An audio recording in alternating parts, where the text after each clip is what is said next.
What's up, party people? Today we're going to be looking at Dekaron's Helpyron Heatwave update. Make sure to like the video, subscribe, and hit the bell icon so that you don't miss any upcoming content. Let's get this party started.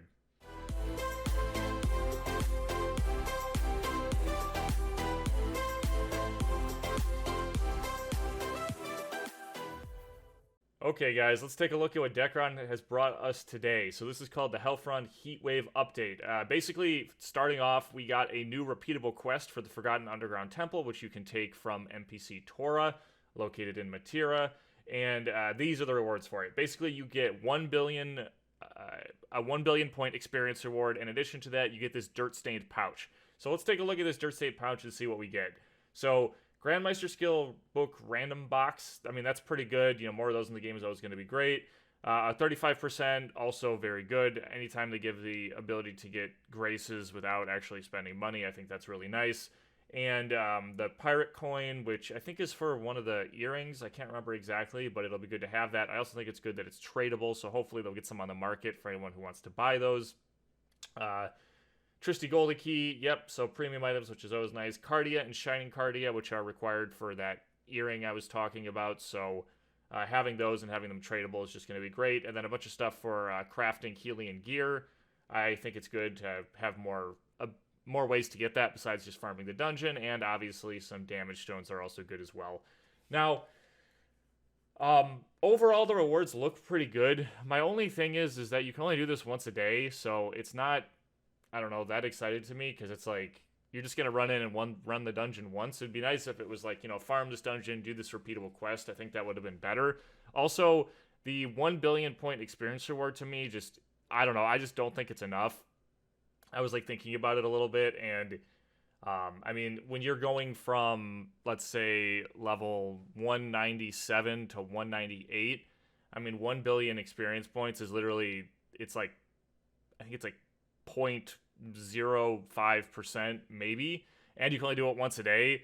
So I find it interesting that they make a point to mention the experience here, but like at 197, if you did this for 2 weeks straight, you would get a whole whopping 0.7% experience for doing this. So I don't know, it's kind of bad, at least experience wise. I wish they would consider increasing experience rewards for quests, because like if, for example, they made this like, I don't know, let's say like 10 billion and it was repeatable, that would actually be a fun event, and I would be logged in playing right now, because I would feel like I could actually start getting closer to level 200, but that's not the case here. I did go ahead and I ran the dungeon just to try it. Obviously, you know, the 185 dungeon isn't very hard. I managed to get my hands on a 8-piece of Cardia, which is nice. Overall, I mean, this is okay, guys. It's okay. Overall, the rewards are pretty good. I'm guessing that if you're going to get any of this good stuff, like, it's like a very low chance. So for that reason, I don't actually plan on logging in and doing this. I just don't think it's worth it. But, you know, overall, it's okay. If you're playing and you're looking for something to do, I guess you can do this once a day. So in addition to that, they threw the secret stashes into the dungeon as well for the Bishop and the Baron bosses. There's no cozy gifts this time, but overall, I mean, these rewards are okay. Once again, just okay. The candy buffs are semi-useful. I would say the best part is probably getting experience scrolls, so, you know, for that reason, it'd probably be worth doing, but yeah. Nothing crazy exciting, but, you know, it's there. Now, this is my favorite part of the update, and I think it should be for everyone, honestly.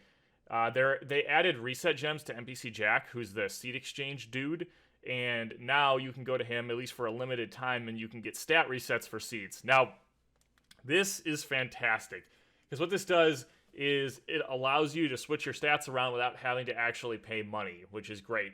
Now, they do say that this is temporary, which I think is wrong. I think this should be a permanent addition to the game, because then players can play with their classes and, you know, try out a bunch of different things without having to fall into the consequence of having to spend money. However, this is definitely a step in the right direction, but because you can buy the non-binding ones, and I'm sure players will do that to make money later on. So for a while now, these should be purchasable with Dill, which will be nice. So I definitely would say, if you're planning on changing your stats up, not your skills, but your stats, to stock up on these now, because they're not going to be here permanently. Although, once again, I would be really happy to see if they did permanently add an exchange option for this in the game. They already have one for the skills, and it would just allow people to explore their characters more without the consequence of having to spend money in the D shop. So that's cool. In addition to that, I think there should also be a place to do it where you can switch out your Meisters as well. Once again, it's just going to allow people to explore their characters more and have a better time in the game without being like, oh, you want to try that? Well, fork out X amount of money. So this is honestly, of this entire update, this is, I think, the best part of it, but this is really cool and I'm happy to see it. We're pleased to announce that Siege has come to Helion. Siege is cool. I've seen some videos and stuff. Guys, I'm going to level with you. I don't have the interest in spending the amount of money that's required to keep up with the PvP in Dekaron right now. I'm just not willing to do it. So this is something that I probably won't have any want to participate in, just because I'm not gonna be anywhere near the point where people who spend money are. So it's kind of pointless to me. I know people like Siege a lot. I think it's cool that they added it in. So when you guys enjoy it, let me know. I'm sure people will post videos and stuff. But it's probably not a piece of content that I'm going to be involved in very much. But I do think it's good that it was added, so that's great. They did add some stuff to the D shop, which is kind of interesting. They bulked the Wing Lucky Box, which I don't really care about, but for those of you spending money, it might be easier. One thing to note here is this Arcadian Protection 6-hour 50x. This is actually a really good deal compared to what's in the past.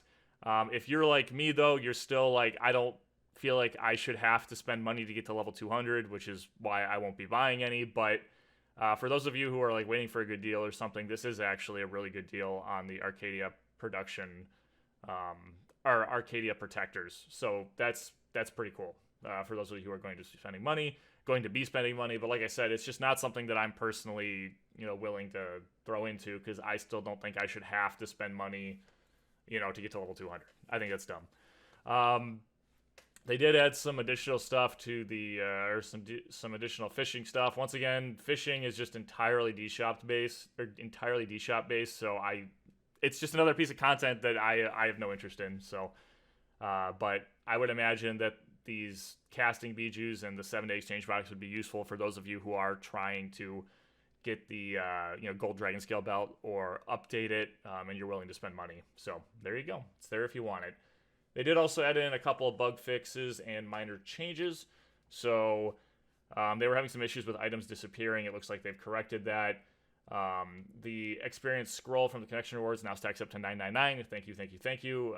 We only have so much inventory space, so having stuff stack up is really important. The 15th anniversary park tickets received from the connection rewards should now last for an hour, which is good, because before, if you grabbed them from the connection reward and then you switch servers, they would disappear. So happy to hear that that was fixed. And the connection reward Z-Coins has been exchanged to Cacao. This is actually really cool, because I believe Cacao is what you need to upgrade the Dekaron ring. Let's jump in game here quick and take a look. I'm pretty sure that's right. Oh, and I will show you really quick here. This is where at NPC Jack you exchange for the Seed of James resets. As you can see, you can either get bound or non-bound. So definitely look into that if you need to change your stats up. I think that's really cool that that's there. I hope it stays permanently, but I know they said it wasn't. So I think though that the Dekaron ring upgrade. Oh, hold on, I have to go into the thing. I believe you need Cacao for this. So let's take a look here. So we need the Dekaron ring. Yeah, so for the ultimate one, you need 500 Cacao. I don't know exactly what the stats are on it, but I do know it's better than the one we have. So at least there's a way to obtain Cacao now. I don't know how much Cacao. I would have to go through and do this, which I'm not going to do right now. Maybe you guys can leave it in the comments. But you need 500, though, and I think you only got, a couple Z-Coins, right? I don't know. Someone will have to comment. But my guess is that it's not going to get us anywhere near the 500 Cacao that are required. So hopefully there's more ways to get that in the future, but at least they're thinking about it. So I'll take that as a win for sure. Anyway, guys, I do hope you enjoyed this video. Let me know what you think of this update. If you have any questions or suggestions, as always, you can leave them in the comments. And until next time, guys, take care.